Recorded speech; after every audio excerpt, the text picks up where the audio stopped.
Hello again, Daniel Scott from San Diego Haunted.com, doing a proof of concept video for what we're calling the Phasma ITC device.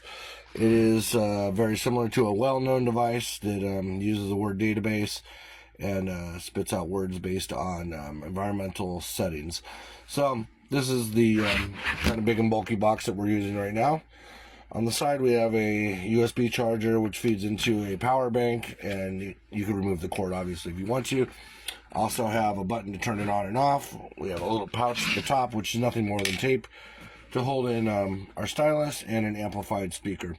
Inside of here is a Raspberry Pi 2W running Pi software, the newest one, and basically we're just going to go ahead and turn it on. And there we go. Okay, so we have the splash screen that's starting up. It is a touchscreen model. I have not finished the cosmetic parts of it. As I said, this is proof of concept. Does it work, yes or no? And is it useful? So let's give it a shot. We're going to load it into the desktop screen. Should take just a second.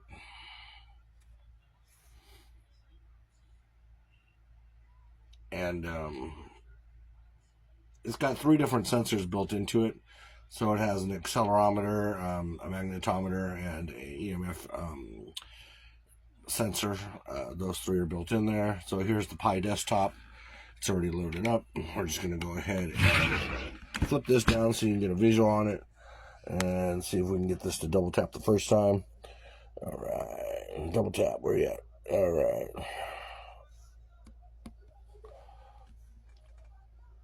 So you could have this changed so it just boots straight into the actual program itself versus going to the desktop, but I make a lot of corrections and changes on this thing as I go along, so for me right now it's best just to have the desktop available so that I can SSH from my laptop over. ITC, there we go. The Phasma ITC device is starting. We're going to flip this back over. And we'll make sure the speaker's turned on. And so what you'll see here is the accelerometer in green on the far left, the magnetometer, and the EMF detector. So as they're doing readings, it's going to turn from green to red, just depends. You'll see that as I move this, the accelerometer will stay green and the numbers will change. And basically it's feeding all that data into a word database that has either 1, 2, 3, or 4 or more syllable words. The way that we figured out, the best way that I figured out to do this was to let the device log the sensors over a period of time, and then have the computer AI put the words into whatever the sensor readings were. It spreads it out and then assigns word values to those sensor readings if they pop up. There's also what I call a random number generator inside of here to, give it a little bit of spacing between words. So there's a little bit of randomness. There's a little bit of sensors, not a little bit. There's a lot of sensor activity, and then some randomness going in here. At the bottom, you'll see we have the word exit, S-log, and we have word phonemes, or phonemes. I think that's how you say it, phonemes, which are the most basic parts of speech. So not only does it have a word database, but it can actually create new words, new sounding words based on the phonemes. So we're just going to let this run for a minute and see if it pops up any words. That would be interesting for you guys to see. And maybe it will, maybe it won't. There's no guarantee. Yeah, that's something moving in my room. So let's see if this thing's going to pop up any words for the next couple of minutes. Like I said, it's completely based on what the sensor readings are and, what exactly the log will match up to those sensor readings. So let's see. And if nothing pops up, that's completely fine. This device has been tested for hours and hours and hours. So we know that it most definitely will spit words out. Sometimes the words match up to the things that we're talking about. Sometimes they don't. It just really depends. Sorry, lost the view of it. Window.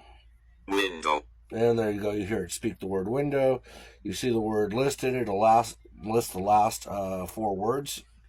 I'll get a little bit closer. It'll list the last 4 words. It'll timestamp when that happened. So now here's a cool thing you can do. You can hit this S-Log button with your stylus or finger. And now it's recording the log of sensor data and the words that are coming out of the device. So when I'm done and I want to filter it back out, sorry, this thing's trying to do it by hand. So I'm going to stop log. I think I hit stop log.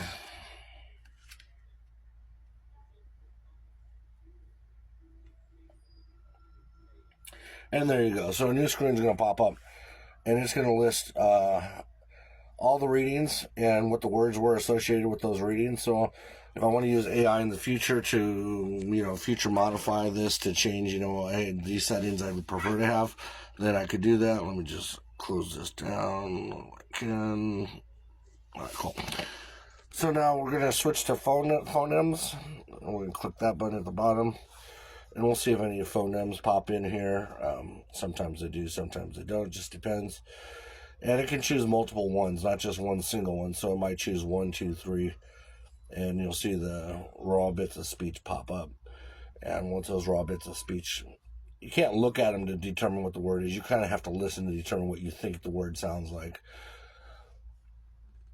And let's see if okay. So if that was with maybe another set of phonemes, you might have a whole word that would come out that would be understandable.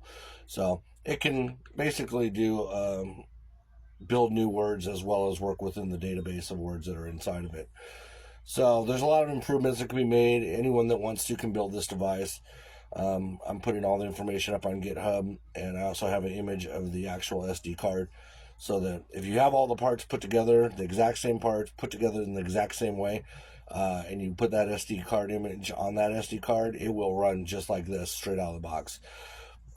If you don't have it all put together the same way and use different parts, it's not going to work. So, but proof of concept, this thing most definitely does work. We're going to get out of this mode and go back to words. There we go. So new words are listed.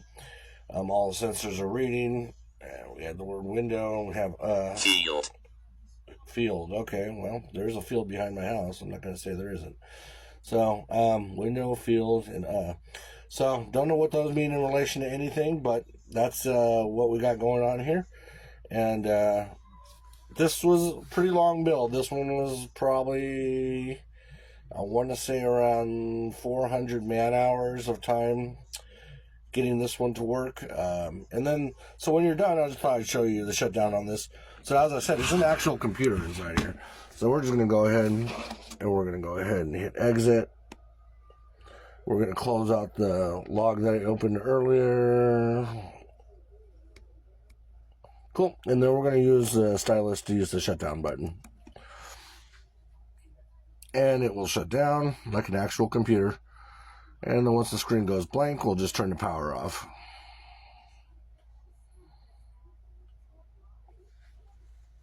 There it goes, and now power is going to go off and the screen will turn off. There you go. So there you go, proof of concept for the Phasma ITC device designed by SanDiegoHaunted.com. I hope you guys enjoy it and try to build one yourself. I have a parts list and everything on GitHub, as well as the image for the SD card. So thank you guys, and best of luck out there in the ghost hunting world. Love you guys. Bye.